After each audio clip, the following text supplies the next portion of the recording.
why has that led to Hudson looking like he's the clear QB1 now again? Well, I think you go back to Saturday's tape and you watch what Hudson was able to do within the full scope of the offense, and he did a nice job executing the offense. He did a nice job leading our football team.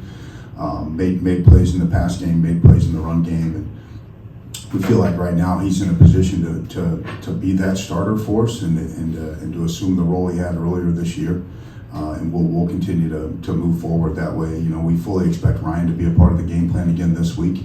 That's the way it's playing out right now, and so we'll have a package for him as well. But I think moving forward right now, based off of how Hudson played on Saturday, he certainly did a really nice job leading our offense on Saturday. So less likely that it would be kind of like an alternating thing that you had last week? Yeah, it's probably too early to say right now. We're leaning towards that for sure, but we also want to be able to maximize Ryan's strengths and what he can bring to our football team. And so I fully expect us to be able to utilize both on Saturday. I'd say right now when we line up in practice, it's going to be Hudson taking the first snap for us.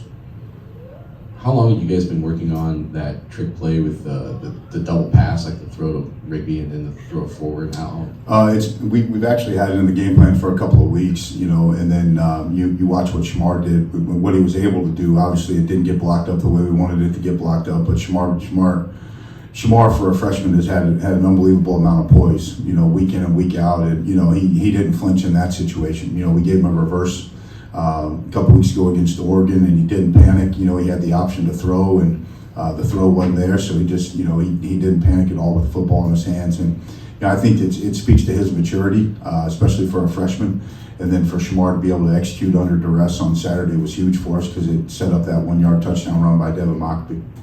How much more are you guys working on gimmicks now than you were in the first 4 weeks of the season? We certainly are carrying more into games, and from a situational standpoint.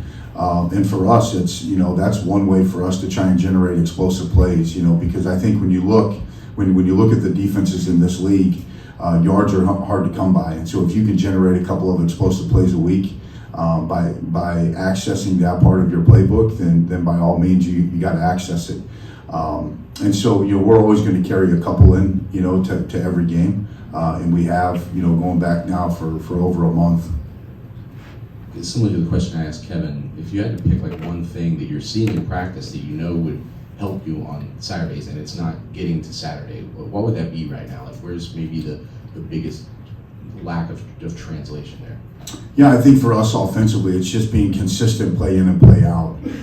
For us, I felt like we've done a really nice job blocking on the perimeter all year, and then Saturday that was not a strength for us. And so how can we replicate the speed of it? How can we replicate the physicality of it week in and week out, play in and play out, while still taking care of our guys and making sure we get them to game day. I thought that was an area that we weren't as good as we had been in terms of blocking on the perimeter on Saturday. But I think for us, it's just being consistent day in and day out, and we got to make sure we're holding everybody accountable. That's coaches and players included. If something's not right in practice, we got to make sure we get it fixed right then and there, and just not turn the page. Kind of goes into my next question. Is the lack of a run game Saturday maybe the most disappointing thing to come out of that, where it seemed like the offense was humming at times? Yeah, I felt like we weren't nearly as balanced as what we wanted to be going into it. We felt like we could access the pass game a little bit on Saturday while still being able to run the football. I think we missed a couple of opportunities for sure, whether it was reads in the run game, whether one guy missed a block, whether we got dented. You look at run plays and plays that we had. And it was one guy, right? And that's that consistency piece of getting all 11 guys to go execute at a high level, play in and play out. It's hard to do at this level because the guys we're playing are on scholarship as well. And so for us, it's that lack of a run game on Saturday hurt us. But we still had opportunities at the end of the game to go win it, and just came up short. What has kept these guys playing for each other in a season where it's easy to roll over and die? We see nowadays people go in the transfer portal after the fourth game of the season, things like that. That hasn't happened here. Well, I think it speaks to the guys that Coach Walters has brought in. We have guys that are mature in the locker room. We have guys that love playing football. It speaks to having the right people in the right places, if that makes sense. You know, we got players in the locker room that are policing each other, and while the season certainly hasn't gone the way we wanted it to, if you can surround yourself with high character people that continue to work hard and that have a great deal of perseverance, then you're going to be able to keep digging. And right now our building is digging. You know, it's not like we're waving the white flag and throwing the towel in here in any way, shape, or form. We were back to work yesterday, and we're going to work on Ohio State right now. We got a great opportunity to go to Columbus, Ohio on Saturday and give everything we have for Purdue University and our fans and our alums and everybody. And we still get to put that logo on. We still get to put the P on Saturday and go compete. And our guys are embracing that right now, and I think that speaks to their maturity. Was there anything you think Hudson learned that he showed on Saturday that he learned from those few weeks that he was out? Well, I think what you saw in Hudson on Saturday is like he did not overthink things on Saturday. He just cut it loose and played. And I think early in the season he was overthinking some things. But you look at him right now, and he's going out and playing football. And on Saturday you saw him make plays with his legs. He certainly made plays with his arm.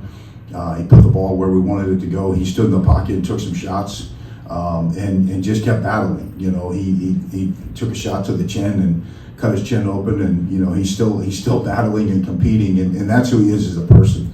And I think what you saw on Saturday from Hudson was like the full scope of what he can do as a Q. He can make plays with his legs. He has a high level football IQ. He's played a lot of football, and so his experience paid off for him a little bit on Saturday as well. But he also made some big time throws. The throw he made to Jamal Edrin down by the tunnel late in the game was a big time throw, and I think that speaks to his talent level. And moving forward, we got 4 opportunities left, and we're going to go try and maximize as much of those as we can. I think Saturday was the first time you guys had 4 receivers with 50 yards apiece or more. Is that the type of dispersion that you kind of want to see? Well, I think that what that tells you is when we're using all of our offensive skill players on the field, it's going to create air for everybody.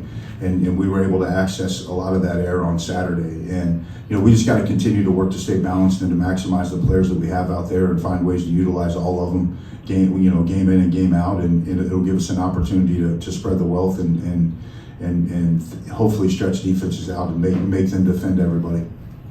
Jason, what did you think of C.J. Smith's debut? Well, I think, when you look, he hadn't played a football game in a long time, and for him to go out and make the plays that he made, it's easy for people to remember play number 1 where, he had that contested catch opportunity and dropped it. CJ was harder on himself than what we could be as coaches, and then, it shows his resiliency and his maturity to bounce back and make several plays down the field for us late in the game. And so he's only going to get better from here. So if that's his basement, that performance on Saturday, then he certainly has a bright future here at Purdue. Any other questions for Coach Simmons? All right, thank you, Coach. Thank you very much.